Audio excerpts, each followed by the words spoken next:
Hello everyone, जय हिंद। मैं हूँ doctor Prashant Jagtap, former assistant commandant central industrial security force and one of the top educators on an academic platform and the author of three books for CAPF Assistant Commandant examination. So CAPF assistant command examination 2022 जो आने वाला है, इसके लिए क्या क्या चीज़ें पढ़नी चाहिए, कौन से बुक्स फॉलो करना चाहिए, अगले साल ये एग्जामिनेशन आने वाला है तो उसके लिए क्या क्या प्रिपरेशन करना चाहिए, इसके लिए वीडियो मैंने बनाया है। सो ये जो वीडियो है इसमें हम लोग देखेंगे कि क्या क्या प्रिपरेशन करना है। उसके पहले मैं आपको बताना चाहता हूँ कि अगले साल 2022 में CAPF असिस्टेंट कमांडेंट एग्जामिनेशन का पैटर्न चेंज होने का कोई चांसेस नहीं है। They have been rumours about the merger of CAPF assistant commandant examination with civil services examination, लेकिन ऐसा कोई मर्जर वर्जर कभी होने वाला था ही नहीं, ऐसा कुछ रिकमेंडेशन नहीं है, सिलेबस फाइनलाइज नहीं है। सो 2022 में जो एग्जामिनेशन होने वाला है, 2020 तक अब तक जैसे एग्जामिनेशन हुए हैं, 2021 में जैसे एग्जामिनेशन होगा वैसे ही होने वाला है। वही चीज़ें ध्यान में रखते हुए आपको प्रैक्टिस करना है और आपका तैयारी करना है। ये एग्जामिनेशन का प्रिपरेशन करने के लिए आपको 6 महीने तो लगते हैं, इसीलिए अभी से तैयारी करोगे तो बेसिक प्रिपरेशन के साथ साथ एडवांस्ड आगे का भी चीज़ें किया जा सकता है। About me, I cracked UPSC CPF 2012 examination with All India rank 80. I joined CISF in 2014 as an assistant commandant. I served in CISF for 5 years. By qualification, I am MBBS from Government Medical College, Kolhapur, Maharashtra, and MA Psychology. I am also a diplomat in Security and Defense Laws from Nalsar Law University, and I am currently pursuing MA in Security and Defense Laws from Nalsar Law University, Hyderabad. I have written 3 books for CAPF Assistant Commandant Examination for McGraw-Hill publication, and I am also the director of the Pathfinders Academy CAPF CDS Pune and New Delhi. And अब तक मेरे 196 candidates assistant commandant में select हो चुके हैं, जो कि class 1 gazetted rank है सेंट्रल आर्म पुलिस फोर्सेस में।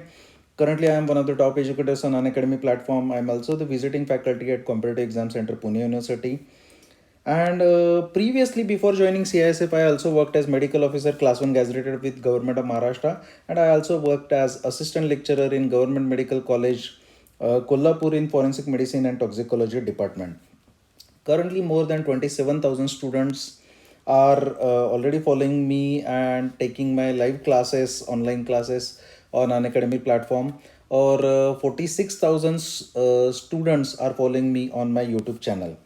So this is my brief background. This is how life of assistant commandant is. Assistant commandant is class 1 gazetted post equivalent to captain in Central Armed Police Forces, जो कि एक company commander level का job है, which is ये जो IAS IPS सभी लोग एक ही रैंक में असिस्टेंट कमांडेंट की तरह ज्वाइन हो जाते हैं, जो कि एक क्लास 1 गैजेटेड रैंक है, गवर्नमेंट ऑफ इंडिया के अंडर आता है। सो this is how life in arm forces is, जो आपको रिस्पेक्ट ऑनर बहुत ज़्यादा मिलता है, स्टेटस अच्छा है, आपको सोसाइटी में रिस्पेक्ट बहुत अच्छा मिलता है, एंड मोस्ट इम्पोर्टेंटली ये सबसे कम पॉलिटिकल इंटरफेरेंस वाला जॉब है। So let us come to the exam patterns. Written examination CAPF assistant commandant examination जो है 3 फेजेस में लिया जाता है। एक रहता है रिटर्न एग्जामिनेशन, जो अगले साल अगस्त में होगा 2022 में। दूसरा रहता है इसका PET physical examination and medical examination, जो रिटर्न एग्जामिनेशन जो लोग क्वालिफाई करते हैं उनमें होता है, और इसका रहता है इंटरव्यू। सो आज हम लोग रिटर्न एग्जामिनेशन के प्रिपरेशन की पहले बात करेंगे। PET, मेडिकल, फिजिकल एग्जामिनेशन और इंटरव्यू का वीडियो में बाद में लेके आ जाऊँगा। तो रिटर्न एग्जामिनेशन में 2 पेपर रहते हैं, और ये दोनों के दोनों पेपर सेम डे पे होते हैं। सो सेम डे पे ही दोनों पेपर रहते हैं। पहला जो पेपर है सुबह 10 बजे से 12 बजे तक होता है, और दूसरा जो पेपर है ये 2 बजे से लेके 5 बजे तक होता है। 2 बजे से लेके 5 बजे तक ये दूसरा पेपर होता है। पहला पेपर जो है ऑब्जेक्टिव रहता है, 125 क्वेश्चंस रहते हैं, 250 मार्क का रहता है। दूसरा पेपर जो है डिस्क्रिप्टिव रहता है, जिसमें आपको आंसर लिखने हैं, ये 200 मार्क का रहता है, ये 3 घंटे का रहता है।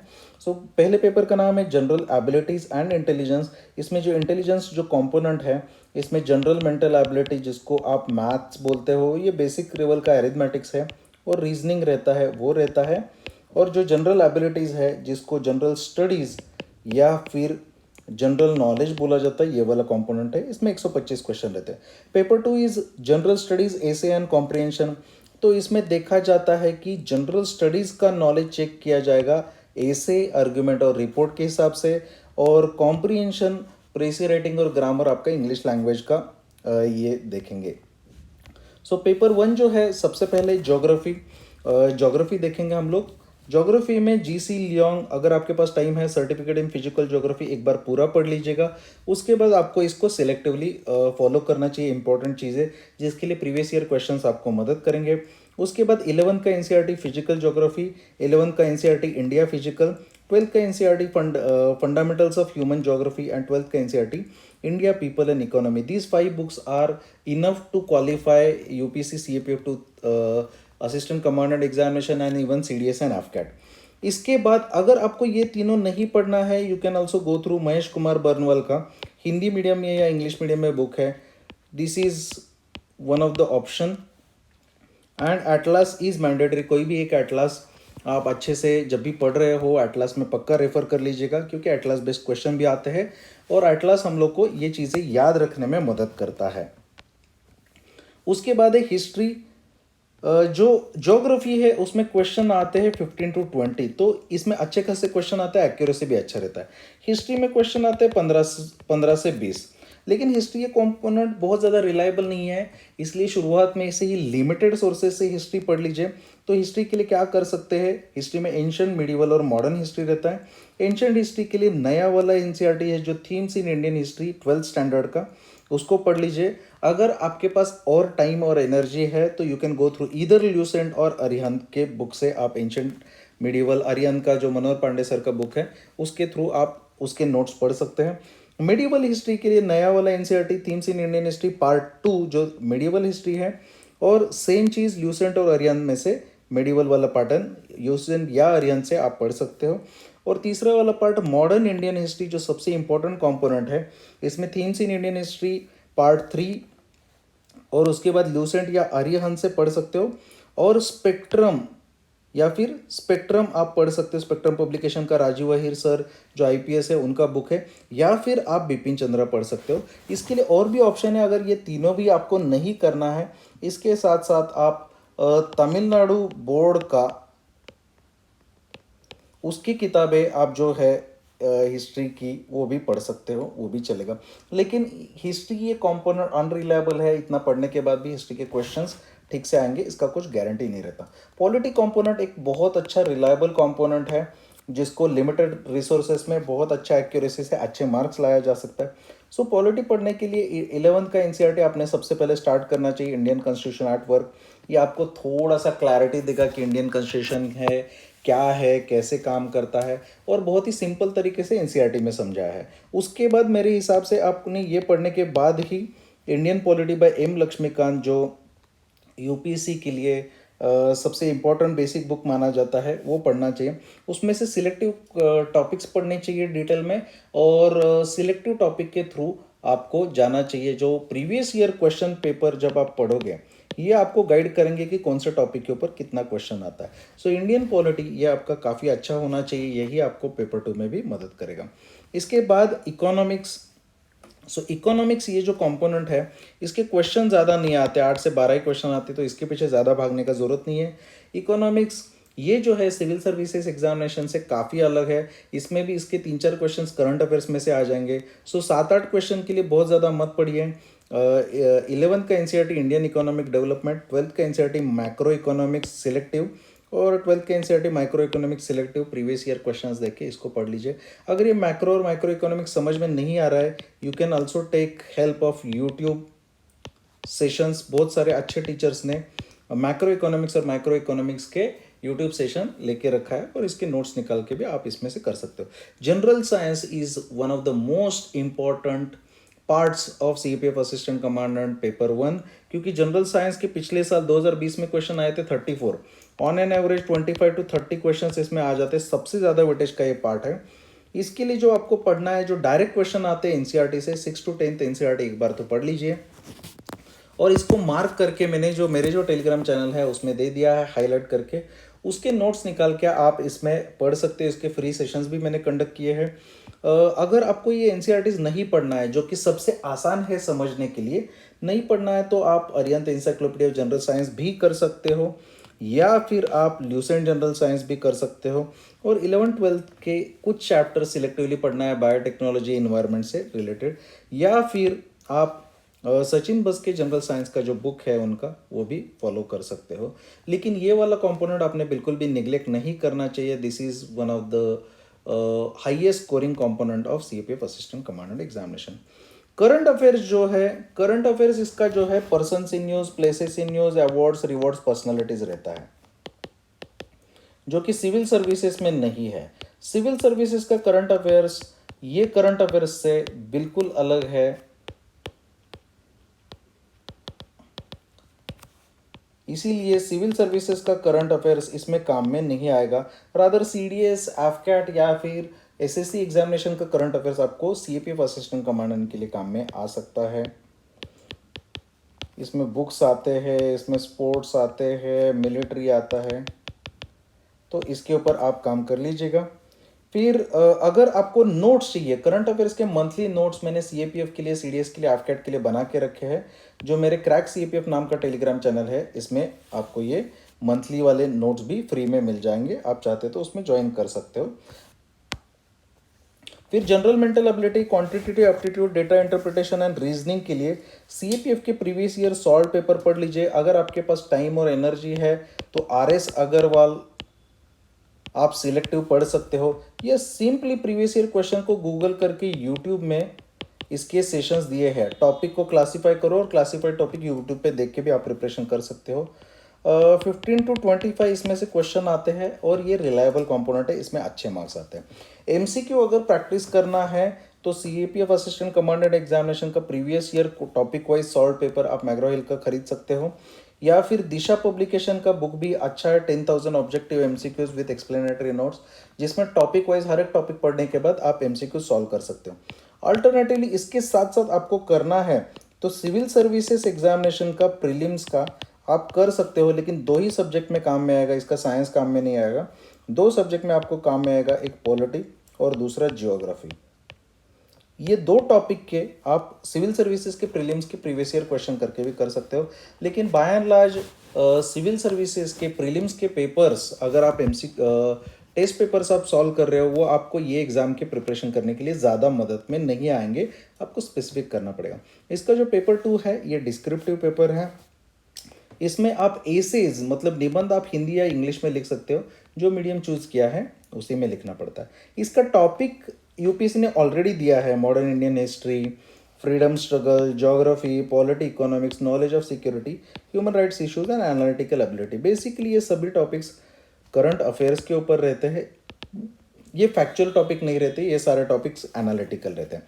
और इसके बाद इसमें कॉम्प्रिहेंशन, प्रेसी राइटिंग और बाकी का लैंग्वेज का कंपोनेंट रहता है। बेसिकली इसके पैटर्न में आपको एग्जाम में 4 एसेज लिखना है, 6 में से 2 आर्ग्यूमेंट लिखना है, आर्ग्यूमेंट और काउंटर आर्ग्यूमेंट लिखना है, 2 रिपोर्ट्स लिखना है, प्रेसी राइटिंग है मतलब एक पैसेज दिया है जिसको आपको 1/3 करके लिखना है, कॉम्प्रिहेंशन एक पैसेज दिया है जिसके ऊपर 5 क्वेश्चन पूछे, उनके जवाब आपको लिखना है, और 25 मार्क का ग्रामर है जिसमें आपको 20 क्वेश्चन डायरेक्टली पूछे, ये करो वो करो, direct, indirect, active voice, passive voice वगैरह वगैरह, ऐसा वाला दिया है। काफ़ी आसान पेपर है, लेकिन मैक्सिमम लोग पेपर 2 में फेल हो जाते हैं, तो पेपर 2 का पहले से ही प्रिपरेशन करोगे वो ज़्यादा अच्छा रहेगा। पेपर 2 में अच्छा मार्क्स लाने के लिए पेपर 2 के टॉपर आते हैं 110 115 मार्क के 200 में से।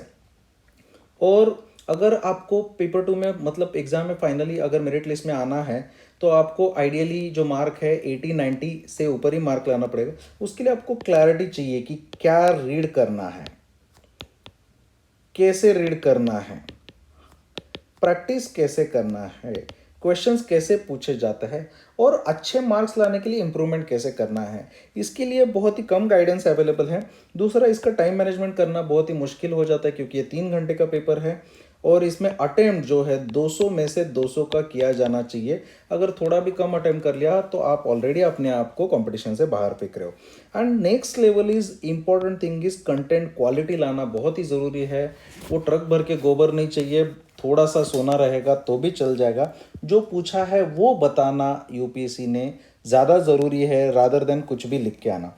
इसके लिए आपको चाहिए बहुत सारा प्रैक्टिस। इसके प्रैक्टिस पेपर जो है, टेस्ट जो है, मेरे अनअकैडमी के ऊपर फ्री सेशंस चलते रहते हैं। आप चाहिए तो फ्री सेशन ज्वाइन कर सकते हो। सुबह 7 बजे मेरा डेली पांडा सेशन चलता है जिसमें करंट अफेयर्स के एक्सपेक्टेड सारे टॉपिक्स कवर किए जाते हैं। मेरे फ्री सेशंस बाकी के भी प्रैक्टिस सेशन चलते हैं। हॉट टॉपिक का आपको लिस्ट भी मिलेगा और डेली करंट अफेयर्स के आपको नोट्स भी मेरे टेलीग्राम चैनल जो क्रैक सीएपीएफ है इसमें आपको मिल जाएगा। इसके बाद ये पेपर 2 के लिए डेवलप होने के लिए थॉट प्रोसेस बहुत ज़रूरी है डेवलप होना कि पेपर को अप्रोच कैसे करना है।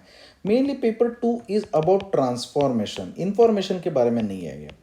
इंफॉर्मेशन आपको गूगल पे, यूट्यूब पे, आपके पेपर 1 के सभी बुक्स में, एनसीईआरटीज़ में, न्यूज़पेपर में, करंट अफेयर्स में, सब जगह पे है। But paper 2 is not about information, it is about using that information effectively to modify your personality and transform yourself into officer like material is very very important। ये मेरा paper 2 का book है, आप चाहिए तो इसको भी फॉलो कर सकते हो। इसके लिए जो बुक्स पढ़ना है, आप अगर जीरो से स्टार्ट कर रहे हो तो मैं आपको बताता हूँ कि कुछ बुक्स आपने पेपर 2 के लिए पढ़ना चाहिए। आपने कुछ भी नहीं पढ़ा तो पेपर 2 और यूपीएससी के अंडरस्टैंडिंग के लिए ये बुक पढ़ना ज़रूरी है। तो सबसे पहले बुक है 11th का एनसीईआरटी पॉलिटिकल थ्योरी। शुरुआत में पढ़ते वक्त इसको बिल्कुल स्टोरी बुक की तरह पढ़ना है, सिर्फ समझते जाना है, इसमें कुछ भी ज़्यादा याद रखने का कोशिश नहीं करना। लेकिन इंपॉर्टेंट कुछ डेफिनेशन, कुछ कीवर्ड्स, कुछ पर्सनालिटीज, कुछ कोट्स अगर आपको मिलते हैं उसको पक्का हाईलाइट कीजिएगा। उसके बाद 11th का NCERT Indian constitution at work जो पेपर 1 के लिए भी हम लोग पढ़ रहे हैं, आपको ये बुक्स यही सीक्वेंस में पढ़ना है। 12th का NCERT politics in India since independence, 12th का एनसीईआरटी कंटेम्पररी वर्ल्ड पॉलिटिक्स, सबसे पहले ये पढ़ना है, उसके बाद ये पढ़ना है, उसके बाद ये पढ़ना है, उसके बाद ये पढ़ना है। इसके बाद आपको इंडियन सोसाइटी, ये सोशियोलॉजी का 12th का एनसीईआरटी है वो पढ़ना है, जो आपको इंडियन सोसाइटी में क्या चल रहा है, क्या है, कैसा है, इसका आइडिया देगा। कास्टिज्म क्या है, रिलीजियस टेंशन्स क्या रहते हैं, इसके बारे में आपको थोड़ा आइडिया आ जाएगा। And then social change and development in India, ये सोशल चेंज कैसे लाना है, डेवलपमेंट कैसे करना है, इसके बारे में ये बुक आपको आइडिया देगा। इसके बाद आपको जो चीज़ें पढ़नी है, internal security bye Ashok Kumar sir, जो मैग्रो हिल पब्लिकेशन का, ये पढ़ सकते हो। यही सीक्वेंस से जाओगे तो आपको पता चलेगा कि सारे क्वेश्चन जो आते हैं ना, या तो पॉलिटिकल या फिर सोशल या फिर लीगल इश्यूज में जो आपके कॉन्स्टिट्यूशन से आ जाएंगे, या फिर सिक्योरिटी इश्यूज में क्वेश्चन आते, ये आ जाएगा। करंट अफेयर्स की जो मंथली मैगजीन है, मैं जो सेशन लेता हूँ, आपको जो मेरा टेलीग्राम चैनल है क्रैक सीपीएफ, उसमें मिल जाएंगे। प्रीवियस ईयर के पेपर 2 प्रैक्टिस कर लीजिएगा, ये भी मैं आपको टेलीग्राम चैनल में अवेलेबल कर दूंगा, ये भी आपको ये वहाँ पे अवेलेबल हो जाएंगे। इसके बाद पेपर 2 का बुक मेरा चाहिए तो आप फॉलो कर सकते हो। और टेलीग्राम चैनल पे आपको वीकली प्रैक्टिस टेस्ट भी आपको इसमें मिल जाएंगे। टेलीग्राम चैनल पे आपको वीकली प्रैक्टिस टेस्ट भी मिल जाएंगे, आपको नोट्स भी मिल जाएंगे, और आपको जो स्टडी मटेरियल है वो भी मिल जाएगा। जब तक पेपर 2 का जो बुक्स है, जो एनसीईआरटीज़ है, वो एनसीईआरटी की वेबसाइट से आप सॉफ्ट कॉपीज़ में भी पढ़ सकते हो। अनअकैडमी प्लस के ऊपर और अनअकैडमी के फ्री प्लेटफॉर्म के ऊपर पेपर 2 के और सीपीएफ असिस्टेंट कमांडेंट के हमारे कोर्सेज चल रहे हैं। अगर आप ज्वाइन होना चाहते हो, you can use the referral code Prashant YT10, जिससे कि आप पहले सब्सक्रिप्शन लेते हो, कैटेगरी सिलेक्ट करना है, फिर आपको कितने महीने का सब्सक्रिप्शन लेना है वो सिलेक्ट करना है। सब्सक्रिप्शन CDS एफकेट CAPF कैटेगरी के लिए लेना है। एंड जब आपका पेमेंट करने का जगह आएगा, वहाँ पे you can use the referral code Prashant YT10। जब आप प्रशांत YT10 डाल के अप्लाई करोगे, वहाँ पे आपको 10% ऑफ मिल जाएगा। अनअकैडमी पे अभी 2 ऑफर चल रहे हैं। एक ऑफर चल रहा है कि अगर आप 12 महीने का सब्सक्रिप्शन लेते हो तो 12 महीने के सब्सक्रिप्शन में आपको 14 मंथ्स का, अगले साल एग्ज़ाम तक सब्सक्रिप्शन आपको मिलेगा। और अगर यहाँ पे अभी प्राइस हाइक भी होने वाला है, अभी लेने से आपको ये चीपर भी अवेलेबल हो जाएगा। अनअकैडमी प्लस प्लेटफॉर्म एक बहुत अच्छा प्लेटफॉर्म है जहाँ पर टॉप एजुकेटर्स आपको पढ़ाएंगे। मेरी तरह दिव्या गुप्ता मैम है, who was assistant commandant in CRPF, Vishal Kumar sir है जो टॉप एजुकेटर है, नितिन राठौड़ सर है जो मैथमेटिक्स के बाप है, श्री प्रतीक सर है जिन्होंने JNU से ज्योग्राफी किया था, हिमांशु कुशवाहा सर है जो इकोनॉमिक्स के मास्टर माने जाते हैं, संजय सर है जो एक्स आर्मी प्रोफेशनल है और जिन्होंने इंडियन मिलिट्री एकेडमी देहरादून के एल्यूमनस है। तो ऐसे सारे टीचर जो है अनअकैडमी के ऊपर जिन्होंने एग्जामिनेशन क्रैक किया है, और सिद्धांत शर्मा सर है जो 4 साल से इंग्लिश पढ़ा रहे हैं, ये सभी टीचर्स ने एग्जामिनेशन क्रैक भी किया था और इनको एग्जामिनेशन का एक्सपीरियंस भी है और पढ़ाने का एक्सपीरियंस भी है। And Unacademy is very affordable platform, जो लाइव सेशंस आप घर पे देख के भी पढ़ सकते हो। अनलिमिटेड एक्सेस है, एक बार आपने सब्सक्रिप्शन ले लिया तो सारे कोर्सेज को एक्सेस मिलेगा, उसके बाद अलग से कुछ पेमेंट करने का ज़रूरत नहीं है। सभी टॉप एजुकेटर्स है इसमें, मैक्सिमम सिलेबस कवर हो जाएगा, डेडिकेटेड डाउट क्लियरिंग सेशंस भी रहते हैं इसमें, हर संडे को टेस्ट भी होते हैं। सारा स्टडी मटेरियल आपको PDF फॉर्मेट में वहाँ पे अवेलेबल हो जाता है। आंसर राइटिंग सेशंस और उसका गाइडेंस मैं खुद कराऊंगा और मेंटरशिप आपको मिलेगा। आप जो चाहिए मेंटर है उससे कांटेक्ट करके आप अपना डेडिकेटेड जो स्टडी प्लान है वो बना सकते हो। This is me when I was serving. So this is my motto which I always followed in my life, study hard party harder. जब पढ़ाई करने का समय आएगा, इतना पढ़ाई करो इतना पढ़ाई करो, पार्टी के टाइम पे पार्टी, तो तभी जाके हम लोग एक्चुअली ये सब चीज़ें अर्न करते हैं। जो लाइफ है ये उसके बाद ही जो है हम लोग अर्न करते हैं, और ये यूनिफॉर्म है ना, इसको अर्न करना पड़ता है। मांगने से भीख मिलता है यार, मांगने से आपको कोई इज्जत नहीं देगा, इज्जत जो है आपको हमेशा अर्न करना पड़ता है। थैंक यू वेरी मच, जय हिंद।